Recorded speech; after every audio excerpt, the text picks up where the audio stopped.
কিছু মানুষ কঠিন নির্যাতনের মধ্যে রয়েছে, আর ওই কিয়ামতের ময়দানে আল্লাহ তাআলা কিছু মানুষকে তার মেহমান হিসেবে কবুল করে নেবেন। আল্লাহ তাআলা জান্নাতীদের কিয়ামতের দিন তার মেহমান বানাবে, আর আল্লাহ তাআলা জান্নাতীদের কিয়ামতের ময়দানে প্রথম খাবার পরিবেশন করবে মাছের কলিজা। সুবহানাল্লাহ। কি দিবে? আরো জোরে বলেন। আবার দিবেন শারাবান তাহুরা, পবিত্র পানি, এক গ্লাস পানি। একবার পান করবে, जो कोई पिएगा फिर प्यासा ना होगा। একবার পান করবে, জান্নাতে যাওয়ার আগ পর্যন্ত আর পানির পিপাসাই লাগবে না। ওদেশে এক গ্রুপ পানির জন্য হাহাকার করতে থাকবে আর বলবে আমাকে একটু পানি দাও, পানি দাও। ঘামের মানুষ ঘেমে যাবে, জমিনটা তামার জমিন হয়ে যাবে সূর্যের কিরণের কারণে। আল্লাহর হাবিব বলেছে সূর্যের উত্তপ্ততার কারণে মাথার ঘিরেগুলি টকবক করে নাক কান গেয়ে পড়তে থাকবে। আর ওর মধ্যে আল্লাহ তাআলা এক গ্রুপকে জান্নাতের মেহমান করে আল্লাহর আরশের নিচে অবস্থান আল্লাহ তাআলা দিয়ে দিবেন। বলেন সুবহানাল্লাহ। এই জন্য জান্নাতের ময়দানে, কিয়ামতের ময়দানে আল্লাহ তাআলার মেহমান হতে চাই কি চাই না? সবাই কি চায়? সবাই চায়। কারা কারা চান না একটু হাত উঁচু করেন তো। সবাই চায়। আলহামদুলিল্লাহ, কথা বোঝা যাচ্ছে কি বলেন, ঠিক কিনা? সর্বশেষ ফজিলতের মতো অনেক সময় নিয়ে নিলাম।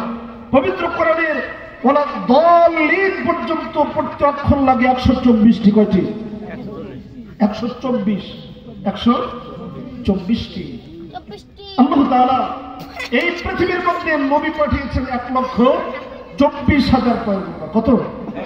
নির্ভরযোগ্য সূত্র 1,24,000 পয়গম্বর আল্লাহ তাআলা এই পৃথিবীর মধ্যে প্রেরণ করেছেন। যদি কোনো ব্যক্তি নামাজের মধ্যে শুধুমাত্র সূরা ফাতিহাটা পড়ে, আল্লাহ তাআলা কিয়ামতের দিন এই বান্দাকে একজন বনী ইসরাইলের নবীর মর্যাদা দিয়ে উঠাবেন। আরো জোরে বলেন, আরো জোরে বলেন।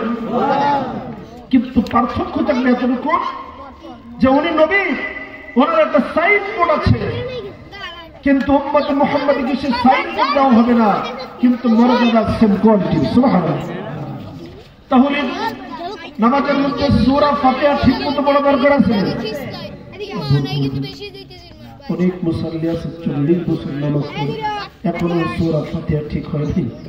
আছে না নাই? কারা কারা আছেন হাত দেখান। এখানে যারা আছে সবাই পারে। আই বাচ্চা কথা বলেন। প্রিয় হাজিরিন, তাফসীরে এসেছে মুসলিম শরীফের হাদিস। আল্লাহর হাবিব বলেছেন, হযরত আবু হুরায়রা রাদিয়াল্লাহু তাআলা থেকে বর্ণিত হাদিস। আল্লাহর হাবিব বলেছেন আল্লাহ তাআলা নামাজের মধ্যে সূরা ফাতিহাকে আল্লাহ তাআলা দুই ভাগ করে দিয়েছেন। কয় ভাগ? আরো জোরে বলেন, আরো জোরে বলেন। এক ভাগ বান্দার জন্য, আর এক ভাগ আল্লাহর জন্য। কার জন্য? আল্লাহ তাআলার জন্য। এই জন্য আল্লাহর হাবিব বলেছেন বান্দা যখন নামাজের মধ্যে বলে আলহামদুলিল্লাহি রাব্বিল আলামিন, সমস্ত প্রশংসা মহান মনিবের জন্য যিনি বিশ্বজাহানের শ্রেষ্ঠ মালিক, ওই সময় আল্লাহ তাআলা বলে হামিদানি আব্দি, আমার হামিদানি রব্বি, আমার বান্দা আমার প্রশংসা করেছে। সুবহানাল্লাহ। বান্দা যখন নামাজের মধ্যে বলে আর রহমানির রহিম, সকল প্রশংসা